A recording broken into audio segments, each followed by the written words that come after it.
আসসালামু আলাইকুম। এটিএন বাংলা সংবাদে সবাইকে স্বাগত জানাচ্ছি সীমা খান। শুরুতেই বিআরবি কেবলস সংবাদ শিরোনাম।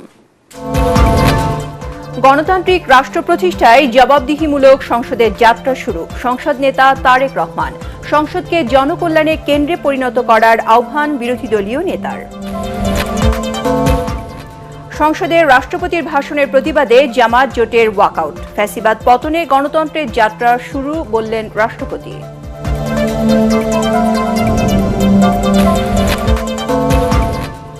তেলের অভাবে রাজধানীতে অনেক পাম্প বন্ধ। শুক্র শনিবার সারা দেশে ডিপো খোলা রাখার সিদ্ধান্ত।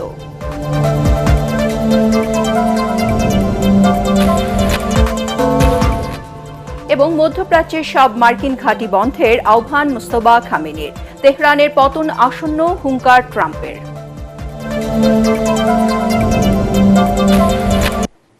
শুনছিলেন বিআরবি কেবলস সংবাদ শিরোনাম, এবারে জানাবো বিস্তারিত। ন্যায়ভিত্তিক ও গণতান্ত্রিক রাষ্ট্র প্রতিষ্ঠার লক্ষ্যে জবাবদিহিমূলক সংসদের নবযাত্রা সূচিত হয়েছে বলে মন্তব্য করেছেন সংসদ নেতা ও প্রধানমন্ত্রী তারেক রহমান। সংসদের প্রথম অধিবেশনে দেয়া স্বাগত বক্তব্যে তিনি বলেন, দলমতের ভিন্নতা থাকলেও ফ্যাসিবাদ মুক্ত সার্বভৌম ও সমৃদ্ধ দেশ গড়তে কারো মধ্যে বিরোধ নেই। অন্যদিকে ফ্যাসিজমের কবলে পড়ে বেশিরভাগ সময় সংসদ অকার্যকর ছিল মন্তব্য করে বিরোধী দলীয় নেতা ডাক্তার শফিকুর রহমান বলেন, সমাজের অসঙ্গতি দূর করে সংসদকে জনকল্যাণের কেন্দ্রে পরিণত করতে হবে। এদিকে ত্রয়োদশ জাতীয় সংসদের স্পিকার নির্বাচিত হয়েছেন হাফিজ উদ্দিন আহমদ আর deputy speaker barrister Kaiser Kamal. বিস্তারিত জানাচ্ছেন একরামুল হক সায়েম।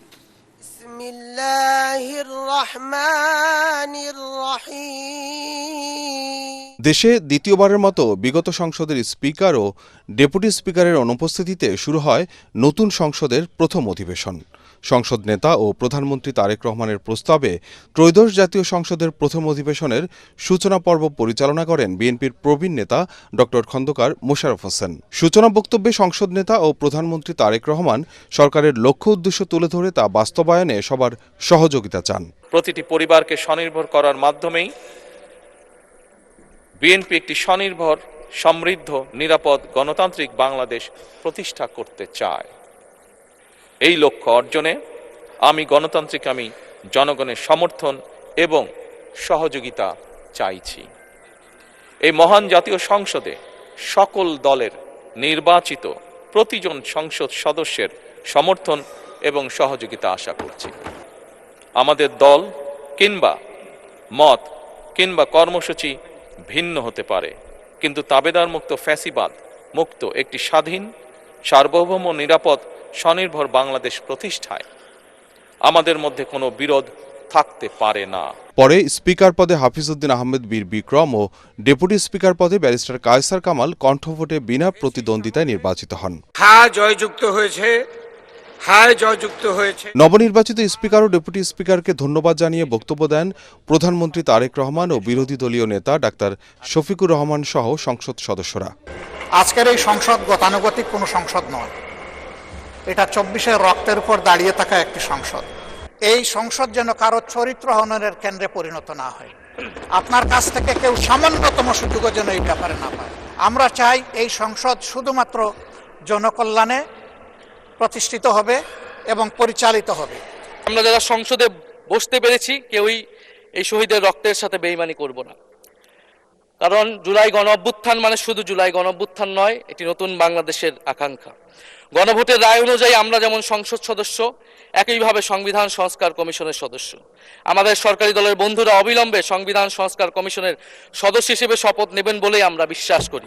পরে দিনের কার্যসূচি অনুযায়ী সাবেক প্রধানমন্ত্রী বেগম খালেদা জিয়া সহ বিভিন্ন রাজনৈতিক নেতা ও গুরুত্বপূর্ণ ব্যক্তিদের মৃত্যুতে এবং জুলাই শহীদদের স্মরণে শোক প্রস্তাব উত্থাপন করেন স্পিকার। বিরোধী দলের দাবিতে জামাতের সাবেক আমির মতিউর রহমান নিজামী সহ দলের মরহুম অন্যান্য নেতা এবং ইনকিলাব মঞ্চের মুখপাত্র শরীফ ওসমান হাদির নামও যুক্ত করা হয় শোক প্রস্তাবে। এ নিয়ে আলোচনায় অংশ নেন সংসদ সদস্যরা। আমরা 1 মিনিট নীরবতা পালন করব। নিহতদের মাগফিরাত কামনা করে মুনাজাত পরিচালনা করেন ধর্মমন্ত্রী মোফাজ্জল হোসেন কায়কোবাদ। শোক প্রস্তাব গৃহীত হওয়ার পর অন্তর্বর্তী সরকারের সময় জারি হওয়া 133টি অধ্যাদেশ সংসদে উত্থাপন করেন আইন, বিচার ও সংসদ বিষয়ক মন্ত্রী মোহাম্মদ আসাদুজ্জামান। সরকারি স্বায়ত্তশাসিত, আধা স্বায়ত্তশাসিত সংবিধিবদ্ধ ত্রয়োদশ সংসদের প্রথম অধিবেশনে দর্শনার্থী গ্যালারিতে উপস্থিত ছিলেন অন্তর্বর্তী সরকারের সাবেক প্রধান উপদেষ্টা ডক্টর মোহাম্মদ ইউনুস সহ নাগরিক সমাজের প্রতিনিধি ও বিভিন্ন দেশের কূটনীতিকরা। দশম, একাদশ ও দ্বাদশ বিগত 3 সংসদই গঠিত হয়েছিল বিতর্কিত নির্বাচনের মধ্য দিয়ে, ফলে 3 সংসদই ছিল একতরফা। ছাত্র জনতার গণ অভ্যুত্থানের মধ্য দিয়ে মানুষের ভোটাধিকার প্রতিষ্ঠার পর এবার যাত্রা শুরু হলো ত্রয়োদশ জাতীয় সংসদের। জনমানুষের প্রত্যাশা, টেকসই গণতন্ত্র প্রতিষ্ঠায় কার্যকর ও প্রাণবন্ত হয়ে উঠবে এই সংসদ, একই সাথে প্রতিফলন ঘটবে জন আকাঙ্ক্ষার। ইকরামুল হক সায়েম, এটিএন বাংলা, ঢাকা। সংসদে রাষ্ট্রপতির ভাষণের প্রতিবাদে প্ল্যাকার্ড হাতে প্রতিবাদ জানিয়ে ওয়াকআউট করেছে জামায়াত নেতৃত্বাধীন বিরোধী দল। তবে সাধুবাদ জানিয়েছেন বিএনপির সংসদ সদস্যরা। ভাষণে রাষ্ট্রপতি মোহাম্মদ শাহাবুদ্দিন বলেন, দেশে গত 1.5 দশক ফ্যাসিবাদী শাসন চলেছে, স্বৈরাচারের পতনে গণতন্ত্রের যাত্রা শুরু হয়েছে। এদিকে আপত্তি সত্ত্বেও রাষ্ট্রপতিকে ভাষণের সুযোগ দেয়ায় সরকারের তীব্র সমালোচনা করেন বিরোধী দলীয় নেতা ডাক্তার শফিকুর রহমান। রোববার সকাল 11টা পর্যন্ত সংসদ মুলতবি ঘোষণা করা হয়। রিপোর্টে জানাচ্ছেন মাহবুব কবির চপল। বাংলাদেশের জনগণ গণতন্ত্রের অতন্দ্র। সংসদে রাষ্ট্রপতি ভাষণ দেন কিনা সে বিষয়ে দৃষ্টি ছিল সবার। অধিবেশনের শেষ পর্বে রাষ্ট্রপতি মোহাম্মদ শাহাবুদ্দিনকে ভাষণ দেওয়ার আমন্ত্রণ জানান স্পিকার হাফিজ উদ্দিন আহমদ। মহামান্য রাষ্ট্রপতি জনাব মোহাম্মদ শাহাবুদ্দিনকে তার মূল্যবান ভাষণ প্রদানের জন্য অনুরোধ জানাচ্ছি।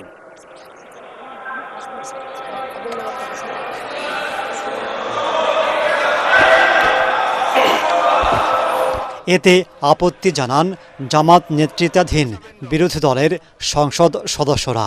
মাননীয় সদস্যবৃন্দ, আমরা মহান জাতীয় সংসদে কার্যপ্রণালী, বিধি, সংবিধান এবং রেওয়াজসমূহ অনুসরণ করতে চাই। আপনারা এখানে কোনো খারাপ প্রেসিডেন্স উত্থাপন করবেন না। দয়া করে আপনাদের আসনে বসুন এবং মহামান্য রাষ্ট্রপতির ভাষণ শোনার জন্য অপেক্ষা করুন। মহামান্য রাষ্ট্রপতি।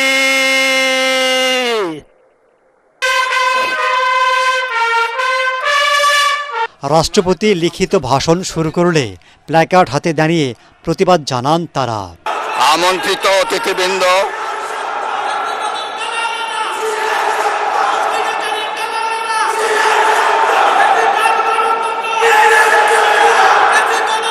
প্রিন্ট এবং ইলেকট্রনিক মিডিয়ার সম্মানিত সাংবাদিক বৃন্দ, আপনাদের সবাইকে জানাই আন্তরিক অভিনন্দন ও শুভেচ্ছা।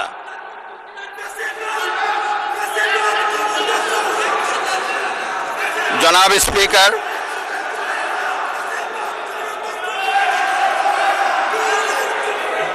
এ অবস্থায় ভাষণ চালিয়ে যান রাষ্ট্রপতি। প্রতিবাদে সংসদ থেকে ওয়াকআউট করেন বিরোধী দলের এমপিরা।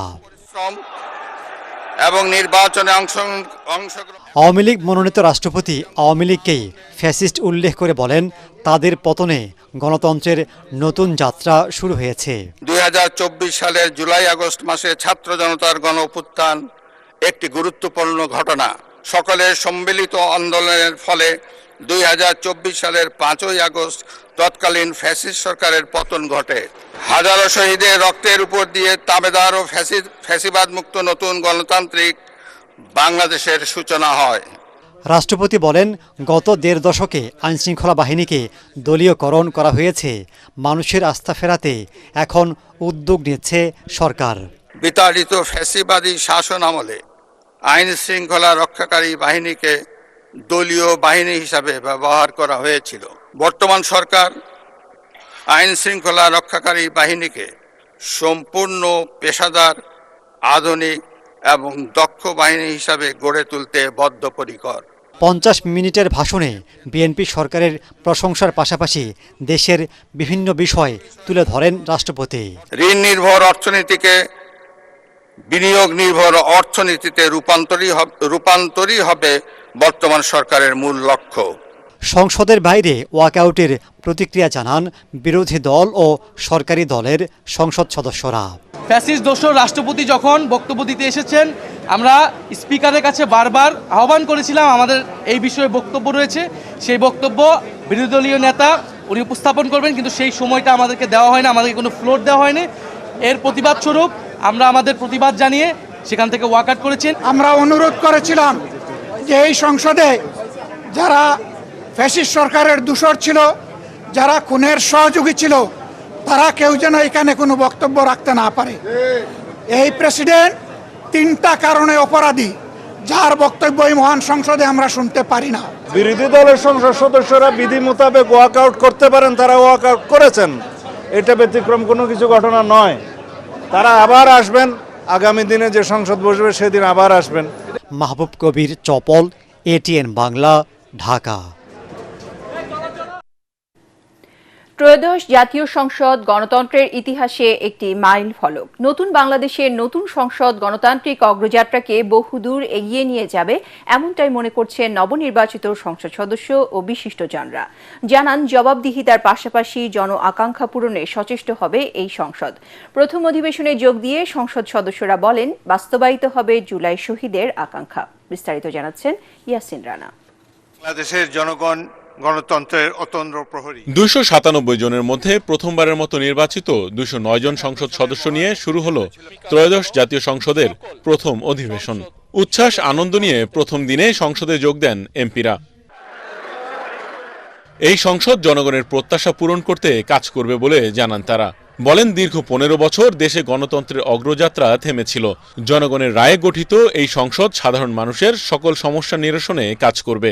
বিলোপ হবে ফ্যাসিবাদী ব্যবস্থার। যে দিনের জন্য, যে মুহূর্তের জন্য সারা জাতি 17-18 বছর অপেক্ষা করেছে, যে গণতান্ত্রিক যাত্রা, শহীদের আকাঙ্ক্ষা, রক্তের আকাঙ্ক্ষা, এই জাতির প্রত্যাশা, এমন একটি যাত্রায় পরিণত করতে হবে যে যাত্রার মধ্য দিয়ে আমরা একটা বৈষম্যহীন, সাম্যভিত্তিক ন্যায় বিচারের সত্যিকার গণতান্ত্রিক রাষ্ট্র পাই। এই সংসদের কার্যকারিতার উপর আমাদের আগামী দিনে যে সংসদীয় গণতন্ত্র এবং গণতান্ত্রিক অর্ডার, যেটা আমরা বাংলাদেশে ফিরিয়ে আনার জন্য দীর্ঘ সংগ্রাম করেছি, সেই প্রত্যাশা আমাদেরকে পূরণ করতে হবে। সংসদ যাতে একটা সমস্ত গণতান্ত্রিক প্রক্রিয়ার একটা কেন্দ্রবিন্দুতে পরিণত হয়, সেই চেষ্টা অব্যাহত থাকবে। অবশ্যই এটা ফাংশনাল আমরা একটা পার্লামেন্ট চাই, যেই পার্লামেন্টে জাতির সকল সমস্যার সমাধান হচ্ছে পার্লামেন্ট থেকে উঠে আসবে।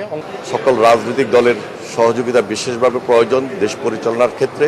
সকলের জন্য যে বাংলাদেশ আমরা তৈরি করতে চাই, বৈষম্যহীন বাংলাদেশ, সেরকম একটা বাংলাদেশ গড়ার লক্ষ্যে আমরা কাজ করব। এদিন এমপিরা ছাড়াও অতিথি হিসেবে সংসদে উপস্থিত ছিলেন বিশিষ্টজনেরা।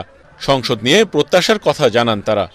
এই সংসদ অধিবেশনের ভেতর দিয়ে অন্ততপক্ষে আরেক ধাপ আমরা অগ্রসর হলাম। নতুন বাংলাদেশ নতুন ভাবে যে যাত্রা শুরু হলো, এটা আজকে যা দেখলাম আমি প্রথম দিকে, আমার মতো আমি অত্যন্ত আশাবাদী। It is a new Horizon, a democratic Horizon. তো এটা দিয়ে আশা করি দেশ এগিয়ে যাবে। নবীন প্রবীণের সমন্বয়ে একটি প্রাণবন্ত সংসদ জনগণের কথা বলবে, এমনটাই প্রত্যয় ব্যক্ত করেন নবনির্বাচিত সংসদ সদস্যরা। ইয়াসিন রানা, ATN বাংলা, ঢাকা। নতুন মন্ত্রী হিসেবে শপথ নেয়া টাঙ্গাইল ৮ আসনের সংসদ সদস্য আহমেদ আজম খানকে মুক্তিযুদ্ধ মন্ত্রণালয়ের দায়িত্ব দেওয়া হয়েছে। এর আগে জাতীয় সংসদে তাকে শপথ পাঠ করান রাষ্ট্রপতি মোহাম্মদ শাহাবুদ্দিন। বিএনপির ভাইস চেয়ারম্যান হিসেবে দায়িত্ব পালন করছেন অ্যাডভোকেট আহমেদ আজম খান।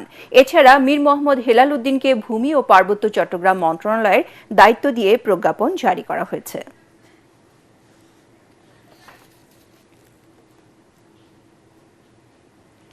রাজধানীর পেট্রোল পাম্পগুলোতে মিলছে না কাঙ্ক্ষিত জ্বালানি তেল। বুধবার রাত থেকেই পাম্পগুলোতে যানবাহনে দীর্ঘ সারি। সরকারের পক্ষ থেকে বারবার জ্বালানি সংকট নেই বলা হলেও বাস্তবে তেলের অভাবে বন্ধ রয়েছে অনেক পেট্রোল পাম্প। ফিলিং স্টেশন সংশ্লিষ্টরা জানিয়েছেন, ডিপো থেকে পর্যাপ্ত তেল সরবরাহ না করায় বাধ্য হয়েই বন্ধ রাখতে হচ্ছে পাম্প। জামিল হাসান শান্তর রিপোর্ট। সারা রাত ধরেই রাজধানীর ফিলিং স্টেশনগুলোতে যানবাহনের দীর্ঘ লাইন। ঘন্টার পর ঘন্টা লাইনে দাঁড়িয়ে জ্বালানি তেল নিচ্ছেন প্রাইভেট কার ও মোটরসাইকেল চালকরা। আমাদের এখানে কোনো তেল নেই, তেল শেষ, অনলি এদিকে ডিপো থেকে সরবরাহ কমিয়ে দেওয়ায় রাজধানীর বেশিরভাগ পাম্প বন্ধ। এতে গ্রাহকদের দুর্ভোগ আরও বেড়েছে। পাম্পের সামনে আপনার সাইনবোর্ড লাগানো যে এখানে অকটেন নাই, দেখা গেল যে আমি 2 ঘন্টা বা 3 ঘন্টা ঘোরার পরে 300 টাকার তেল পাই। আমরা যারা রাইড শেয়ার করি সারাদিনে 300 টাকার তেলে কি হয়? আমরা যারা রাইড শেয়ার করি তারা তো মোটামুটি একেবারে নাজেহাল অবস্থা। গতকাল থেকে ঘুরে যাইতেছি, তেল পাইতেছি না। সব পাম্পে পাওয়া যাচ্ছে না। সকাল 5টার সময় আসছি ভোর, এখন পর্যন্ত লাইনে দাঁড়ায় আছি, উল্টাপাল্টা অনেকে গাড়ি ঢুকাইতে তেল পাচ্ছি না। চাহিদার অনুপাতে তেল না পাওয়ায় পেট্রোল পাম্প মালিক ও গ্রাহক ভোগান্তি পোহাতে হচ্ছে সবাইকে। তাই তেল মজুত না করার পরামর্শ তাদের। যদি আপনার ডিপো তেল দেয় তবে না আমরা তেল দেবো। গতকাল আমাদের টোটালি ডিপো থেকে তেল দেয় নাই, এক গাড়ি ডিজেল দিচ্ছে, ডিজেল আমরা বিক্রি করে ফেলছি, কিন্তু অকটেন তো আমাদের দেয়নি। 18,000-27,000 লিটার তেল পাই, সেখানে আমাদের অকটেন দিচ্ছে মাত্র 9,000 লিটার। এই যে গ্যাপটা, এটা আমরা কিভাবে পূরণ করব? এদিকে সংকট মোকাবেলায় শুক্র ও শনিবারও ডিপো থেকে তেল সরবরাহ করা হবে বলে জানিয়েছেন Bangladesh petroleum corporation BPC. Jamil Hasan Shanto, ATN Bangla, Dhaka. এবার ইরান আমেরিকা যুদ্ধ প্রসঙ্গ। মধ্যপ্রাচ্য থেকে সব মার্কিন ঘাঁটি সরিয়ে নিতে হবে বলে হুঁশিয়ারি দিয়েছেন ইরানের সর্বোচ্চ নেতা মোস্তফা খামেনি। দায়িত্ব গ্রহণের পর দেয়া প্রথম বক্তব্যে তিনি এই হুঁশিয়ারি দেন। ইরানের রাষ্ট্রীয় টেলিভিশনে তার বক্তব্য প্রচারিত হয়। ইরানের নতুন সর্বোচ্চ এই নেতা বলেছেন, ইরানের শত্রুদের ওপর চাপ সৃষ্টি করতে হরমুজ প্রণালী বন্ধ থাকবে। মোস্তফা খামেনি আরও বলেন, ইরান তার প্রতিবেশীদের সঙ্গে বন্ধুত্বপূর্ণ সম্পর্কে বিশ্বাস করে, তবে মার্কিন ঘাঁটিগুলোতে হামলা অব্যাহত থাকবে। যুদ্ধ কতদিন চলবে এ প্রসঙ্গে মোস্তফা খামেনি বলেন, ইরানের জনগণের স্বার্থের উপর ভিত্তি করে এই সিদ্ধান্ত নেওয়া হবে।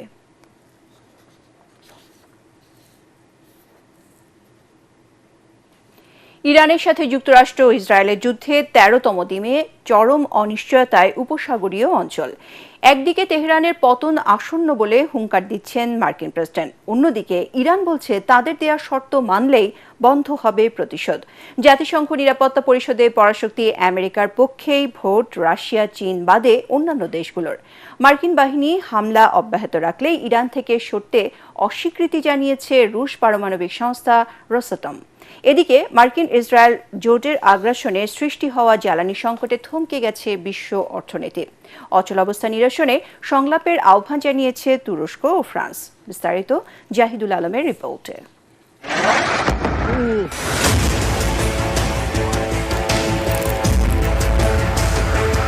বৃহস্পতিবার সকালেই ইরান জুড়ে ব্যাপক হামলা চালিয়েছে ইসরায়েলি সামরিক বাহিনী।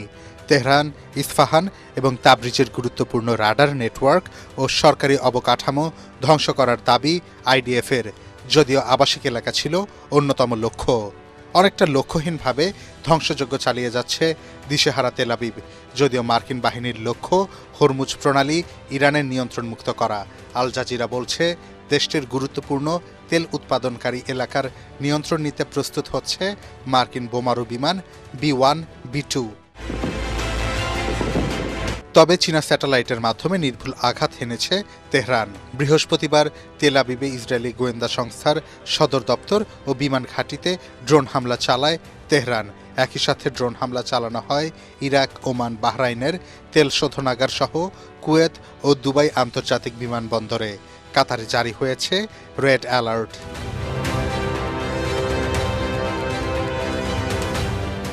ইরান খাদের কিনারায় বলে মন্তব্য করেছেন মার্কিন প্রেসিডেন্ট ডোনাল্ড ট্রাম্প।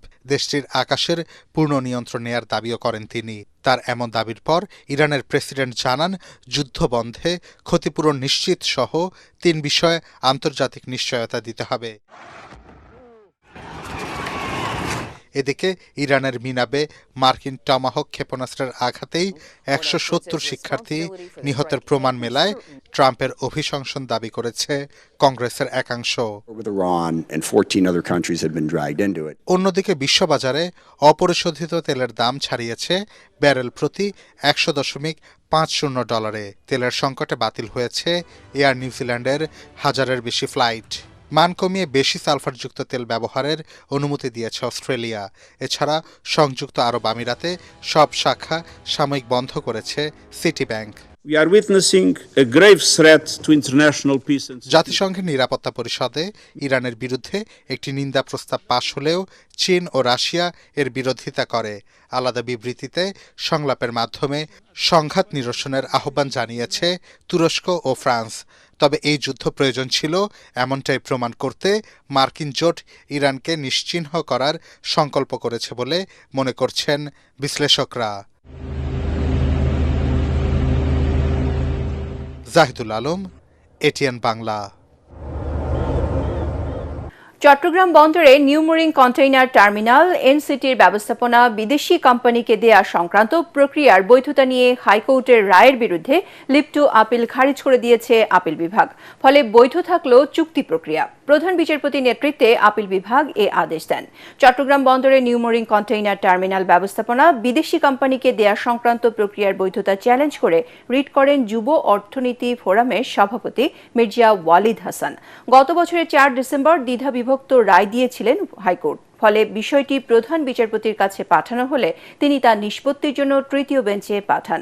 গত ২৯ জানুয়ারি চুক্তি প্রক্রিয়া বৈধ বলে রায় দেন বিচারপতি জাফর আহমেদের একক বেঞ্চ। দেশ এখন গণতান্ত্রিক পথে এগুচ্ছে এবং সশস্ত্র বাহিনী মুক্তিযোদ্ধাদের আদর্শ অনুসরণ করে সামনে এগিয়ে যেতে চায় বলে মন্তব্য করেছেন সেনাবাহিনী প্রধান জেনারেল ওয়াকারুজ্জামান। ঢাকা সেনানিবাসে যুদ্ধাহত বীর মুক্তিযোদ্ধাদের সম্মানে আয়োজিত সেনাবাহিনীর ইফতার ও দোয়া মাহফিলে তিনি এ মন্তব্য করেন। বলেন, গত প্রায় ১৮ মাস দেশের জন্য একটি গুরুত্বপূর্ণ সময় ছিল। সেই সময়ে সেনাবাহিনী দায়িত্ব ও পেশাদারিত্বের সাথে জনগণের পাশে থেকে দেশের স্থিতিশীলতা রক্ষার চেষ্টা করেছে। অনুষ্ঠানে বাহিনীর ঊর্ধ্বতন কর্মকর্তা ও যুদ্ধাহত মুক্তিযোদ্ধারা উপস্থিত ছিলেন। ইফতারের আগে দেশ ও জাতির সমৃদ্ধি এবং শহীদদের আত্মার শান্তি কামনায় বিশেষ মোনাজাত করা হয়। 18 মাস ধরে আমরা একটা বিশেষ সময় পার করেছি এবং সেনাবাহিনী দেশের শান্তি শৃঙ্খলা রক্ষার কাজে নিয়োজিত ছিল এবং সেনাবাহিনী অত্যন্ত সুশৃঙ্খল ছিল এবং সুন্দরভাবে কাজ করেছে। এটা একমাত্র সম্ভব হয়েছে আপনারা যে সেনাবাহিনীর যে ফাউন্ডেশন যেটা রচিত করেছেন, সেই ফাউন্ডেশনের ফলে আজকে এই সেনাবাহিনী এইভাবে দৃঢ়তার সাথে তাদের কাজগুলো করে গেছে। আমদানি রপ্তানি ও জ্বালানি সরবরাহ সচল রাখতে বাংলাদেশের সমুদ্র সীমায় বিশেষ নিরাপত্তা ব্যবস্থা জোরদার করেছে নৌবাহিনী। চট্টগ্রাম বন্দর সহ গভীর সমুদ্রের গুরুত্বপূর্ণ পথগুলোতে এলএনজি, এলপিজি ও ক্রুড অয়েলবাহী জাহাজের নিরাপদ চলাচল নিশ্চিত করতে নৌবাহিনীর যুদ্ধ জাহাজ, হেলিকপ্টার ও মেরিটাইম প্যাট্রোল এয়ারক্রাফটের মাধ্যমে সার্বক্ষণিক টহল ও আকাশপথে নজরদারি চালানো হচ্ছে।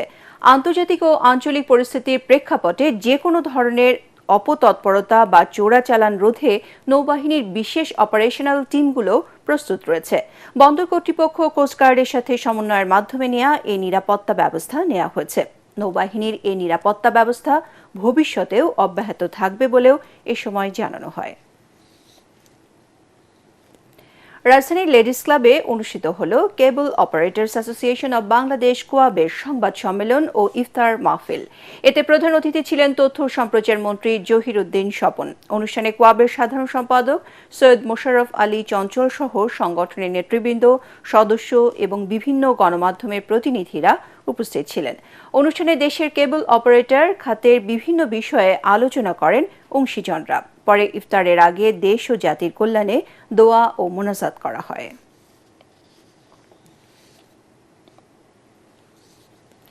৮৪তম জন্মদিনে ফুলের শুভেচ্ছায় সিক্ত হলেন সমাজসেবায় ২১ পদকপ্রাপ্ত ব্যক্তিত্ব ও দেশের শীর্ষস্থানীয় শিল্প গ্রুপ পিএইচপি ফ্যামিলির চেয়ারম্যান সুফি মোহাম্মদ মিজানুর রহমান।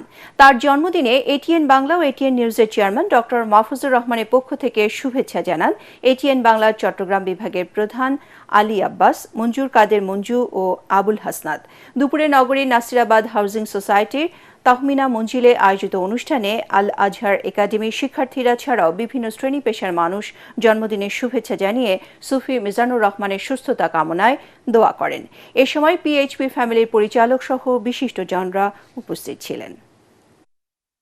আপনারা সারা জীবন আমাকে যেই স্নেহ, ভালোবাসা, দোয়া, প্রার্থনা আমাকে, আমার পরিবারকে, আমাদেরকে উজ্জীবিত করেছেন, আমরা বিগলিত হৃদয় আল্লাহর দরবারে শুকরগুজারি করি এবং আপনাদের সকলের কাছে বিশেষ করে আমাদের চেয়ারম্যান সাহেব এবং এটিএন বাংলা এটিএন নিউজের আপনারা যারা আছেন সকলের প্রতি আমাদের সকলকে আন্তরিক মোবারকবাদ দিচ্ছি। এবারে পূবালী ব্যাংক বাণিজ্য সংবাদ।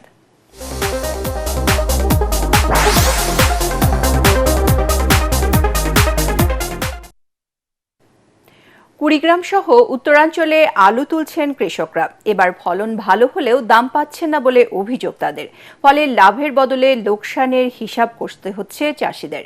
কুড়িগ্রাম প্রতিনিধি সাইফুল ইসলামের পাঠানো রিপোর্ট জানাচ্ছেন মাসুদ রানা।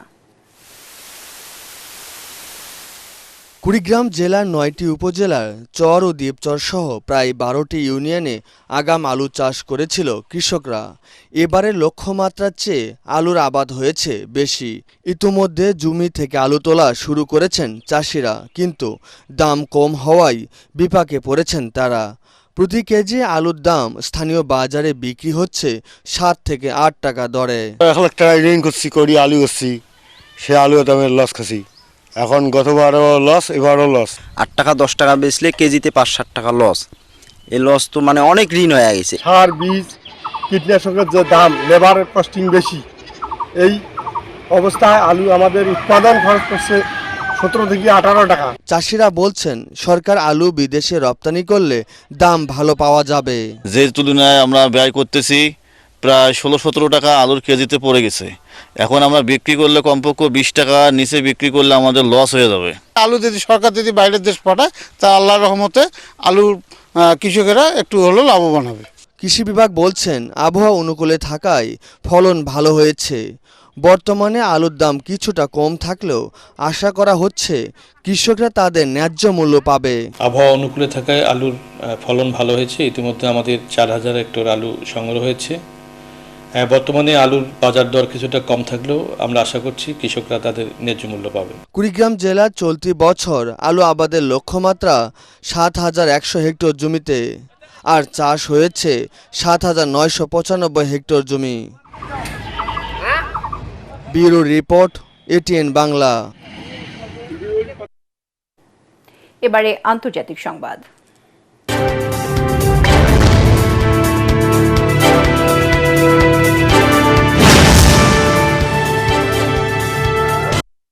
পবিত্র রমজান মাসে টানা ১২ দিন আল আকসা মসজিদ বন্ধ রাখার ইসরায়েলি সিদ্ধান্তের প্রতিবাদ জানিয়েছে মুসলিম বিশ্বের ৮ দেশ। নিন্দা জানিয়েছে ফিলিস্তিনের স্বাধীনতাকামী সংগঠন হামাসও। এক যৌথ বিবৃতিতে কাতার, জর্ডান, ইন্দোনেশিয়া, তুরস্ক, পাকিস্তান, সৌদি আরব, মিশর ও সংযুক্ত আরব আমিরাতের পররাষ্ট্রমন্ত্রীরা এ প্রতিবাদ জানান। বিবৃতিতে তারা বলেন, জেরুজালেমের মসজিদে ফিলিস্তিনিদের প্রবেশে ইসরায়েলের নিষেধাজ্ঞা আন্তর্জাতিক আইনের স্পষ্ট লঙ্ঘন। বিবৃতিতে আরও বলা হয়, দখলকৃত জেরুজালেম এবং সেখানকার মুসলিম ও খ্রিস্টান ধর্মাবলম্বীদের ধর্মীয় স্থাপনাগুলোর ওপর ইসরায়েলের কোনো সার্বভৌমত্ব নেই। অবিলম্বে এ নিষেধাজ্ঞা তুলে নেয়ার পাশাপাশি মুসলমানদের নির্বিঘ্নে ইবাদত করার সুযোগ নিশ্চিত করার আহ্বান জানান তারা। এবারে খেলার খবর।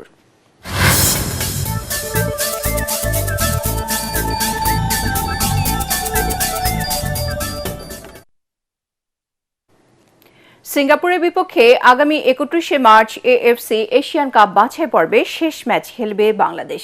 সেই ম্যাচকে সামনে রেখে আগামী ১৬ মার্চ ক্যাম্প শুরু করবে হ্যাভিয়ার কাবরেরার দল।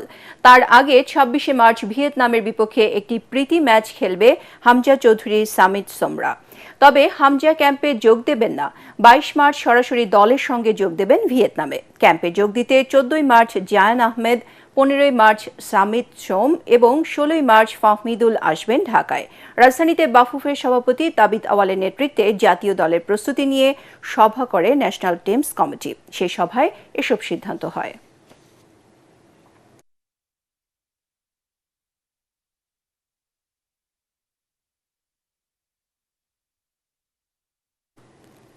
জাতীয় ক্রীড়া পুরস্কার বাছাই প্রক্রিয়ায় পরিবর্তন আনা হবে বলে জানিয়েছেন যুব ও ক্রীড়া প্রতিমন্ত্রী আমিনুল হক। রাজধানীতে প্রতিমন্ত্রী কার্যালয়ে ক্রীড়া সাংবাদিকদের সঙ্গে ইফতার মাহফিল শেষে তিনি একথা বলেন। ক্রীড়া প্রতিমন্ত্রী আরও জানান, দেশের তৃণমূল থেকে প্রতিভা অন্বেষণের লক্ষ্যে আগামী 31শে মার্চ থেকে 12 থেকে 14 বছর বয়সীদের নিয়ে শুরু হবে নতুন করে স্পোর্টস প্রতিযোগিতা। এ সময় দেশের বিভিন্ন সংবাদ মাধ্যমের ক্রীড়া সাংবাদিকরা উপস্থিত ছিলেন। 29শে মার্চ ফুটবল, ক্রিকেট, আমাদের প্যারা অলিম্পিক আরও বিভিন্ন ইভেন্টে যারা সাফল্য বয়ে নিয়ে এসছে আন্তর্জাতিকভাবে, আমরা সেই সকল খেলোয়াড়দেরকে সম্মাননা প্রদান করতে যাচ্ছি। মাননীয় প্রধানমন্ত্রীর উপস্থিতিতে আমাদের জাতীয় ক্রীড়াবিদ যারা রয়েছে, আমরা মোটামুটি 500 জনের একটি তালিকা করে প্রাথমিক পর্যায়ে আমরা তাদেরকে বেতন কাঠামোর ভিতরে অন্তর্ভুক্ত করতে যাব। সংবাদ শেষ করার আগে বিআরবি কেবল শিরোনামগুলো আরও একবার। গণতান্ত্রিক রাষ্ট্র প্রতিষ্ঠায় জবাবদিহিমূলক সংসদের যাত্রা শুরু। সংসদ নেতা তারেক রহমান। সংসদকে জনকল্যাণের কেন্দ্রে পরিণত করার আহ্বান বিরোধী দলীয় নেতার। সংসদের রাষ্ট্রপতির ভাষণের প্রতিবাদে জামাত জোটের ওয়াকআউট। ফ্যাসিবাদ পতনে গণতন্ত্রের যাত্রা শুরু বললেন রাষ্ট্রপতি।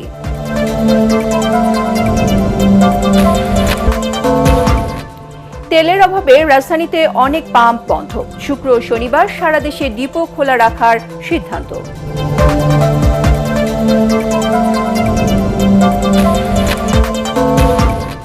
এবং মধ্যপ্রাচ্যে সব মার্কিন ঘাঁটি বন্ধের আহ্বান মুস্তফা খামেনি। তেহরানের পতন আসন্ন, হুঙ্কার ট্রাম্পের।